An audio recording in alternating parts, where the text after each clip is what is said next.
Councillor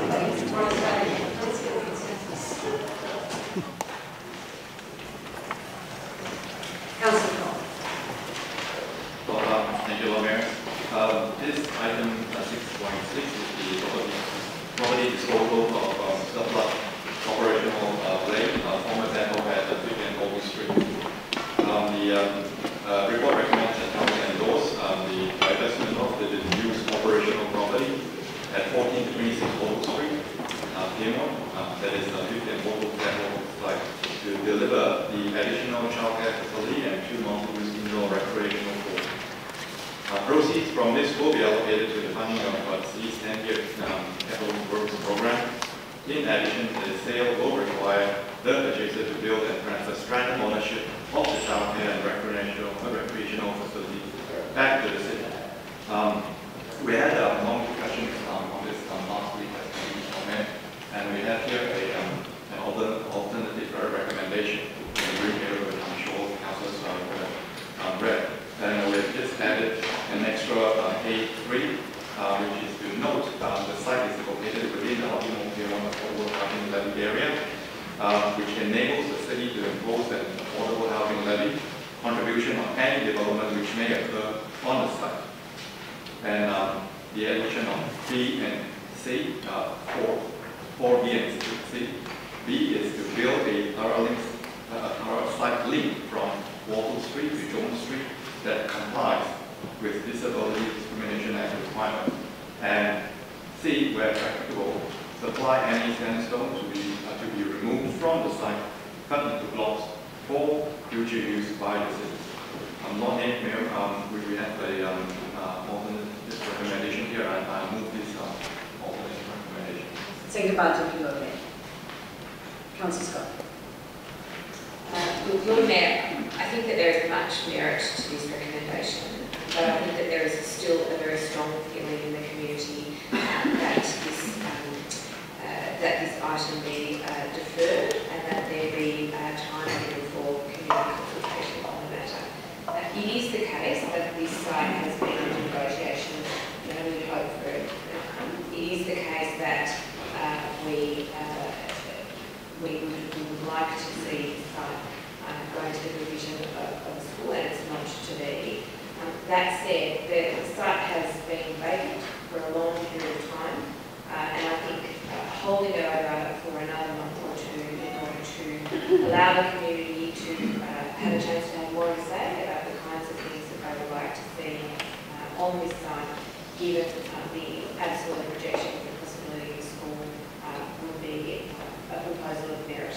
Again, it may be that the community comes back with the things that are before us here tonight with the alternative recommendation. Lots of them really seem to have a lot of merit. But I think you should do the community the courtesy of giving them that opportunity and of asking them for their feedback. And so I ask Councillor Cock to consider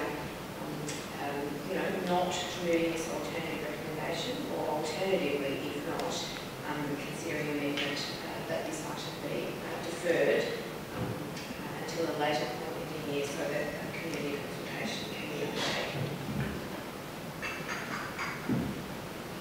Councillor Chung.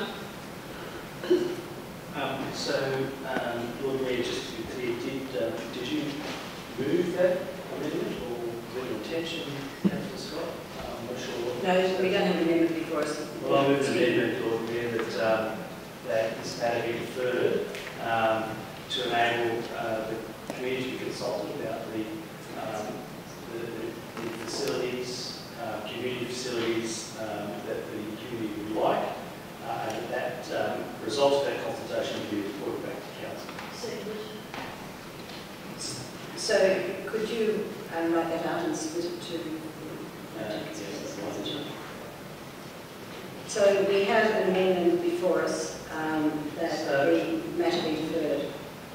Lord Mayor, the reason for this is that there is a significant amount of community concern, of course, that they haven't been consulted about the types of things that they would like in that community, and there's a significant community asset being sold in that facility.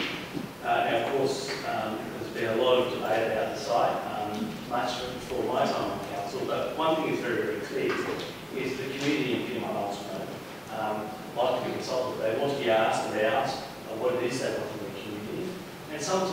council probably overlooks that.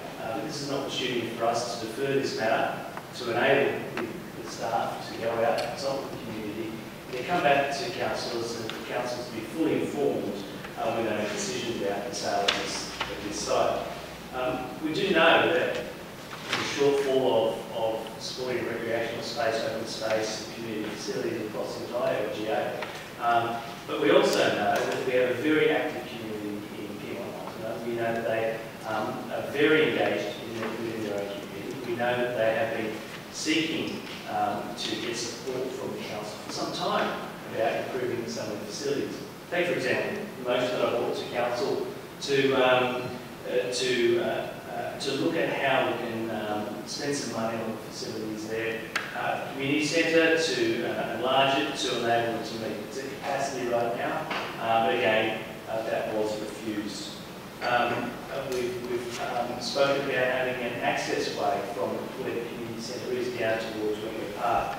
That was refused. The community has been asking to redevelop the Maybank site. And as far back as I understand, back to 2013, that this has been an issue that was promised would be on to do this by the CEO. And that this was on to do list, but it was a very long to-do list. Well, 5 years later, I think the community would like to actually be consulted about what we could do with some of this money, perhaps, from the sale of the site. To look to enlarge the Maybank Centre. There's no full size playing surface in that area there. And of course, one of the promises of this proposal is that there'll be indoor playing grounds there. But I don't think that addresses the entire concern of the community. So I would urge the mover of the motion to accept this, and alternatively, that the council adopt the amendment, and that is to defer this. After all, in the spirit of goodwill across the table, we do know that engagement with the community, asking for their opinions and views, seek out their opinions and views, consult with them meaningfully about what happens in the community, can only produce good outcomes. I urge you to support the amendment. Councillor Costa. Thank you. In the interest of brevity, I won't reiterate what's been stated by Councillor Scott and Councillor Chung, which I absolutely agree with. There is absolutely no reason why we couldn't defer this. After all, this site has been decommissioned since 1990. It has been empty, disused since 1990, 27 years. When the board member was elected, it wasn't being used. It's been an absolute waste of ratepayers' capital for nearly 3 decades. Our own study of 2007 said it was surplus to requirements. And here we are, 11 years later, we still haven't recycled this asset, which we no longer need and have a use for in the city. It's absolutely essential. We've just had a long debate about King's Cross and Potts Point, about community engagement, community consultation, listening to them. The same thing needs to happen here. This is a community that has very strong views and is highly engaged with the needs of their local community, their local area, the changing demographics, and it hurts us not one jot to delay this a month or two after 27 years to take a little bit more time to let those people, all the stakeholders, not just the community activists, but everybody have a say in how we use this site after it's been disposed. Councillor Scott. Lord Mayor, speaking to the proposed amendment. I've only been here for a short time, about 18 months, and yet in that time I've seen the cycle that the city undertakes when it comes to making forward plans. There is a great deal of consultation that takes place, and we don't make decisions on a site-by-site basis or on an ad hoc basis. We make decisions for the good of the whole city, and we make decisions for different villages depending on their needs. And the way that we arrive at those needs is through community consultation. And in this instance, there has been extensive community consultation with the residents of Ultimo in 2 key forms, through the Open Space Sport and Recreation Needs Study in 2016 and through the Childcare Needs Analysis Study in 2013. Through those processes, it was determined. Now, to clarify, just so that for the avoidance of doubt, those processes need studies, are consultation processes. They work with the community, they look at demographic projections and changes, they look at how much childcare is required, they look at the kind of sporting facilities that are required, and then they make projections about where they need to be and the order that they need to be delivered in. The outcome that was delivered was that there was a need for an additional 400 childcare places in the Ultimo area. Now, this proposal goes some way towards delivering 80 additional places. And there was also a requirement for 2 additional mixed-use, multi-use sports fields, and this goes some way, this delivers those. It also delivers a through-site links, and it also delivers an affordable housing outcome. So it is wrong to say that there is no consultation or that further consultation is required. If we just sat around and waited for, as was proposed by some of the community, to wait for the base precinct development, I mean, look, we have no idea how long that's going to take. We have no idea if the state government even controls the land that they're proposing to do the base development on. We waited for long enough for the state government to come to a decision about the use of this land when the council tried to put a school on this site. All of that waiting has been done. Now it's time to take action. It's time to turn this into a productive site for the people of Ultimo and Piedmont. And not only that, it's time to take this asset and to turn it into revenue that will go into the forward plan and into the forward budget of the council. The council has plans to spend $1.7 billion in the next 10 years on capital works, including, potentially, development of the Maybank Centre, which I know this community has talked about over and over. So this is a really good outcome for the City of Sydney. This is a really good action, and it's wrong to say there's been no consultation, and it's wrong to suggest that there won't be further consultation down the track. If this site is sold, there will be a DA process, and as we all know, there's a community consultation component through the DA process. So I do commend the original motion, and I think it's a really good outcome for the city, and I don't support this amendment. Councillor Clements. Thank you. Lord Mayor, I would have preferred to wait a little bit longer before I made a comment, but Councillor Scully's reference to there's a DA process just almost gave me an aneurysm. Because that DA process now means we have nothing to do with it, so we can't assist our community in advocating for them.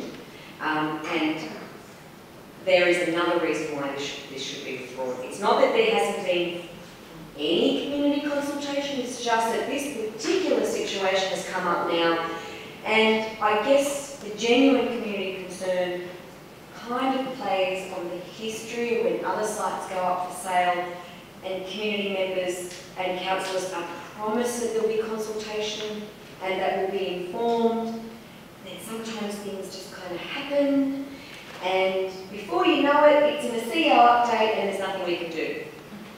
So, given that occasionally these things do occur, I think there is genuine interest in perhaps making sure that we have exhausted every avenue for our community to have input, for their fears to be put to rest, and all that would mean is that we would take a little bit longer to get there. And I think that is a deep and genuine sign of respect from us to the community if we acknowledge that. I do understand that we have a lot of business here to do, and that we do a lot of business. And it's not that anyone's intent here is to delay that business, but we do at some point have to understand that our communities are very active in their areas.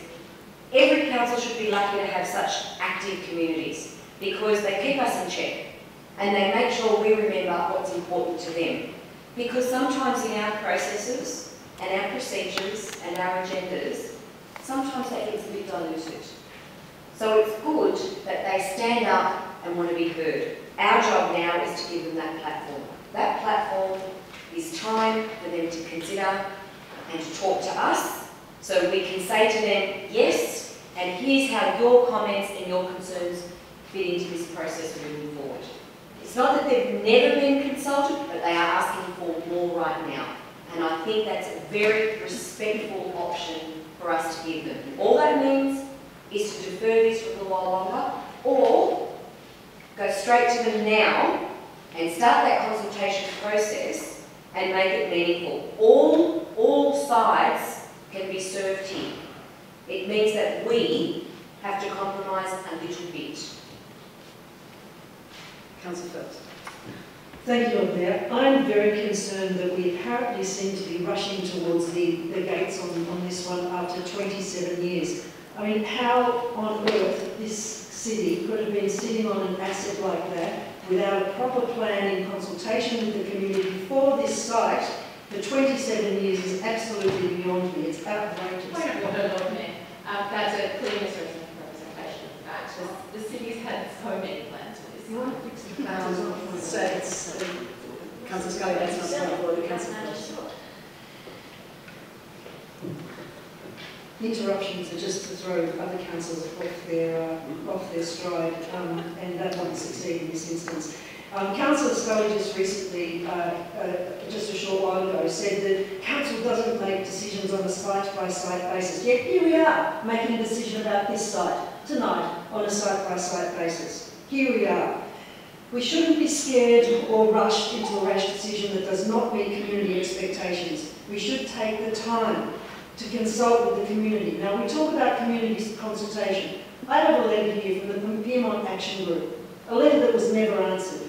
It's dated the 23rd of May 2017. It says, in part, we will be pleased to meet with you and your officers to discuss the future use of the depot site for the benefit not only of the Piedmont Ultimo communities, but for people in need, such as those on low incomes in need of affordable social housing. The Piedmont community has held several workshops on the subject and have considered a number of options. This letter to the Lord Mayor was never answered, and so true community consultation never happened. And this is a thing that we are hearing in this chamber over and over again. It's difficult to accept that adequate consultation has been conducted when the community, several members of whom are here tonight, is up in arms about this proposal. We heard from them at committee meetings last week. They're upset about the proposal put before them. They don't believe that their needs have been listened to. This area is in dire need of a school. Now we hear that there are going to be childcare places in this one. And that's obviously needed. But is that the best possible use for this site? And what happens to those 80 childcare places when they've got nowhere to go to school in the area? We don't need short-sightedness of planning for this site. It's been totally stagnant for almost 3 decades. What we need is real leadership, valuing the needs of residents, working to achieve those goals with other stakeholders. The Sydney community is looking to City of Sydney Council to deliver on essential services, to provide quality infrastructure, and to work responsibly with other government organisations to achieve these goals. We already showed that this council couldn't work with the New South Wales State Government with a planned school on this site, and unfortunately what we're seeing here is the City of Sydney Council going forward with a plan that we're being asked to consider and to approve tonight, when we have heard from the community that they don't believe that they have had their views and their needs considered, certainly not adequately enough. Now, this is an important decision tonight. It's a very large tract of publicly owned council land, and once it's sold, there is no opportunity to use or repurpose the site for the future public use. I would support the deferment amendment, and I would urge councillors to give a little more time to respect the views of the community and to make sure that the way forward is something that the community wants and needs. So we have an amendment before us. I'll put the amendment to you. All those in favour say aye. Those against, declare it lost. Councillor Knopf, we're now dealing with the motion that you've spoken to. So do we have any speakers on the substantive motion? Councillor Phelps. It's somewhat ironic that this site has laid dormant since 1990, Lord Mayor, because Ultimo Piedmont is probably the area in urban Australia that's had the most change since that time. Some of the councillors may not be aware that at that time the state government enacted SEP 28, and at the same time the federal government in 1991 enacted Building Better Cities under Deputy Prime Minister Brian Howe.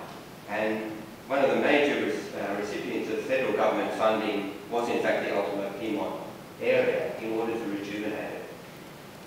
And so the reason that we have an affordable housing area, the reason that we have light rail, the reason that we have in fact a number of foreshore parks is because of that fantastic agreement which received money from the federal government. But at that time the state government also stepped up. And so I was lucky to work at that time in the early 90s in the Department of Planning, dedicated office in Ultimo Piedmont. And they were able to realise public domain improvement plan, and in fact a number of the characterful walks, cliff-top walks and foreshore parks. In fact, we can thank the Department of Planning. Of course, Council has not been remiss in also investing very heavily in the Ultimo Piedmont area. Of course, there's Jurima Park, which again I had the pleasure of being involved with and have 20 hours, in fact, with community consultation on that park, which I must say actually the most consultation by almost double the next most consultation we've ever had on any project in terms of public consultation. So Council couldn't ever have been accused of being remiss in terms of consultation at that time. And in fact, we looked at all sorts of options, including active recreation, including events for teenagers and the like. Just in Ultimo, of course, there's also the in-court pool, which is an extraordinarily ambitious urban pool, which is directly across the road from the Ultimo Community Centre, which again is probably the best community centre of its type in Australia. So this is an area that has had quite dramatic urban change. It's been held up as perhaps the best way of density done well, the best case study in not just in New South Wales, in Australia. It's had significant state, federal and local investment in a coordinated way to deliver very extensive public benefits. If you remember back to Piedmont in 1990, and I certainly do, and I'm sure some of the community do as well, there was a complete dearth of useful public space. And in fact, the parkland was really quite remiss. There is also, of course, a public park just further down by Water Road in Ultimo. So I think that the cast of this area has been, in a sense, neglected by Council is quite unfair, and in fact it's not borne out by the facts. The reason we need to sell this site, and as all of you will know, I'm not generally a great proponent of selling public land, so I needed to be convinced on this very case. And the things that convinced me were that there are 5 direct public goods for the people of Ultimo and Piedmont.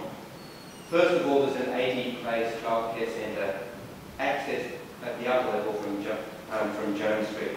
And those of you familiar with the area will know that there are other childcare centres in Boolarra and the like. And in fact, Councillor Phelps may not be aware that in fact that there is a new public school being built also, and that's a decision by the state government rather than taking up Council's very generous offer on this site. Muck Council around for a period of time and then chose to develop a site which is less than half the area. But that's underway and it's a very good scheme, and of course there'll be a great synergy between the child care centre proposed here and the school, which is only 100 metres away. The same can be said for the 2 multi-use courts. Again, in consultation with the community, they didn't want a regional facility. This is a facility for locals, and particularly with the schools nearby. Affordable housing, the site is subject to the 3% levy on affordable housing, which dates back to the 1991 Building Better Cities. We've also enacted then the quarrying of the bedrock, Sydney sandstone, for use by council, which is a fantastic resource that can only be quarried at the time of redevelopment. And then we've added to that pedestrian connections. And just last week when I went to the site, I saw pedestrians slogging up the RMS's Fig Tree ramp, no footpaths there. We want to give a dignified public domain so people can access Wentworth Park. Of course, there are bigger sites in the area if we're looking for public goods. And the site that's more than double the size and right across the road is in fact the dog track in Wentworth Park. And when you look at the historic plans of Wentworth Park, that in fact was active recreation, it was public playing field. That's what we should be focusing on winning back. And just almost finished, just a short minute. And just to the north, of course, is the fish market site, which the state government has said that they want to redevelop. That's perhaps 3 times as big as this site. both of those sites have abundant opportunities for community facilities. And that's really where I would encourage other councillors to lobby the state government to come to the party, as they had done in the 1990s, and enact community goods for the residents of Ultimo Piedmont. The general public good, of course, is that this money won't simply go into consolidated revenue. It will go very directly towards our capital works program, which will benefit the entire local government area. And remember, there's no other part of our local government area which has benefited from state and federal funding to anywhere near the extent of Ultimo Piedmont. In fact, it's fair to say Ultimo Piedmont's got more than all the rest of our LGA put together times a factor of something. So this is part of making our whole city better, and it's why I stand here to support this proposal. Thank you, Councillor Fellas. Councillor Cobb, do you wish to say anything to wind up? Yes, we just had a very convincing argument from Councillor Tallis, and I do support this fully, and I'll concur and I'll concur with Councillor Tallis and move the recommendation. So that was moved and seconded by... Who seconded it? Councillor Fellas. And I think Councillor Fellas has put in context very clearly federal, state and local commitments to this area and the need for the city to move ahead on this particular site in a very responsible way. So I'll put that to yours and then say aye. Those against, declare it carried.